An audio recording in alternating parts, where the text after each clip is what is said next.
नमस्कार मित्रों। जैसा कि हम हिंदी साहित्य से यूजीसी नेट की तैयारी कर रहे हैं और इस सिलसिले में आज हमारा ये प्रथम वीडियो है जिसमें हम बात करेंगे छायावाद के प्रमुख कवि श्री सुमित्रानंदन पंत के बारे में। सुमित्रानंदन पंत जी का जो जन्म है वो आपका उत्तराखंड में हुआ था।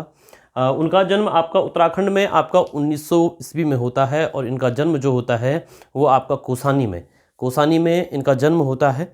ठीक है। और आपका इनकी जो जन्म आपका 1900 ईस्वी में हमने बताया। इनकी जो मृत्यु होती है वो आपका होती है 1987 ईस्वी में और इनकी जो मृत्यु होती है वो होती है आपका इलाहाबाद में। श्री सुमित्रानंदन पंत जी का जो बचपन का नाम होता है वो आपका क्या होता है, आपका गुसाई दत्त होता है।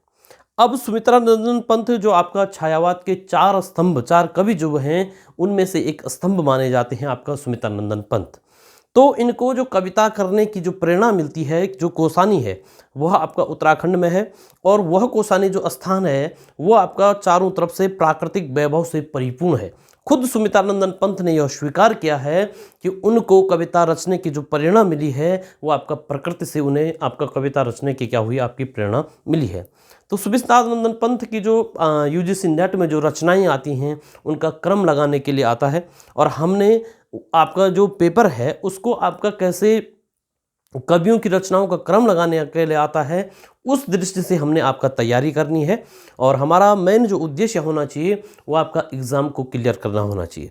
तो इस प्रकार से जो सुमित्रानंदन पंत हैं उनकी कुछ रचनाएं जो हैं वो आपका छायावाद के अंतर्गत आती हैं, लेकिन बाद में जो सुमित्रानंदन पंत हैं वो आपका प्रगतिवाद को लेकर भी क्या करते हैं, आपका रचनाएँ करते हैं। तो छायावाद की जो रचनाएं हैं उनका क्रम में सबसे पहले जो आपका उनकी रचना है वो आपका उच्छ्वास है। उस उच्छ्वास की जो रचना करते हैं वो करते हैं आपका 1920 ईस्वी में। उसके बाद इस दूसरी ही आपका जो उनकी रचना है वो आपका ग्रंथि है और ग्रंथि की भी जो रचना करते हैं वो आपका 1920 में सुमित्रानंदन पंत करते हैं।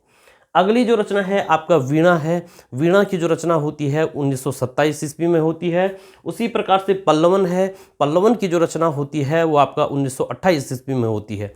और गुंजन जो है अंतिम उनकी छायावादी रचना है और गुंजन की जो आपका रचना करते हैं वो करते हैं 1932 ईस्वी में। तो जो आपका उच्छ्वास हो गया, ग्रंथि हो गया, वीणा हो गया, पल्लवन हो गया, गुंजन हो गया, ये इनकी जो रचनाएं हैं ये आपका क्या हैं कि छायावाद के समयावधि के बीच में क्या की गई हैं, आपका लिखी गई हैं। इसके बाद जो सुमित्रानंदन पंत की जो रचनाएं हैं उसमें आपका प्रगतिवाद के अंतर्गत जो रचनाएं लिखी हैं उन्होंने, उसमें आपका युगांत हो गया। जो युगांत की रचना करते हैं वो आपका 1936 ईस्वी में करते हैं। इसके बाद आपका युगवाणी हो गया। युगवाणी की रचना भी आपका 1939 ईस्वी में की जाती है। उसके बाद आपका ग्राम्य हो गया। ग्राम्य की जो रचना करते हैं वो 1940 ईस्वी में सुमित्रानंदन पंत करते हैं। तो इनकी जो आपका युगांत हो गया, युगवाणी हो गया, ग्राम्य हो गया, ये जो रचनाएं हैं ये आपका क्या है कि प्रगतिवादी जो आपका विचारधारा हिंदी साहित्य में चली थी उसके अंतर्गत क्या थे कि सुमित्रानंदन पंत की ये आपका रचनाएं थी। तो सुमित्रानंदन पंत ने छायावाद के अंतर्गत भी रचनाएं की और प्रगतिवाद के अंतर्गत भी क्या किया, आपकी रचनाएं की। इसके अलावा नव मानवतावादी कुछ रचनाएं उन्होंने की हैं जिसमें आपका उत्तरा हो गया जो आपका 1949 ईस्वी में उनके द्वारा किया गया। अगली जो रचना है वो है आपका कला और बूढ़ा चाँद। कला और बूढ़ा चाँद जो रचना है वो आपका 1959 में आपका सुमित्रानंदन पंत के द्वारा रचा गया। उसके बाद आपका अमिता हो गया। अमिता जो है ये आपका 1955 में सुमित्रानंदन पंत के द्वारा रचा गया। उसके बाद लोकायतन है। लोकायतन मोस्ट इंपॉर्टेंट पूछा जाता है कि आपका जो ग्रुप सी के एग्जाम हैं उनमें भी पूछा जाता है कि लोकायतन की रचना सुमित्रानंदन पंत ने कब की। तो लोकायतन की जो रचना है वो की आपका 1964 ईस्वी में। तो इस प्रकार से इनकी एक रचना और है जो आपका चितंबरा है।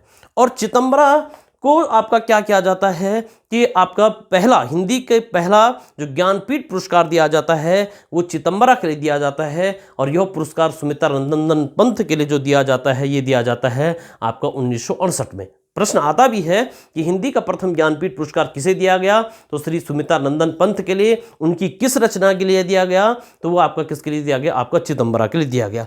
तो सुमित्रानंदन पंत ने आपका छायावाद के अंतर्गत, प्रगतिवादी के अंतर्गत और नव मानवतावादी के अंतर्गत क्या की थी, अपनी रचनाओं को क्या था। और पेपरों में क्या है कि इनकी रचनाओं का क्या करता है, आपका क्रम लगाने के लिए हमें आता है। अब इनकी कुछ काव्य पंक्ति लाइनें हैं जो मोस्ट इंपॉर्टेंट है, उसको मैंने यहाँ पे लिखा है। एक लाइन आती है पेपरों में आपको पहचानने के लिए किस कवि की है, तो ये आपका श्री सुमित्रानंदन पंत की है। छोड़ ध्रुवों की छाया, छोड़ ध्रुवों की मृदुल छाया, तोड़ प्रकृति से भी माया, बाले तेरे बाल जाल में कैसे उलझा दूं लोचन, कैसे उलझा दूं लोचन।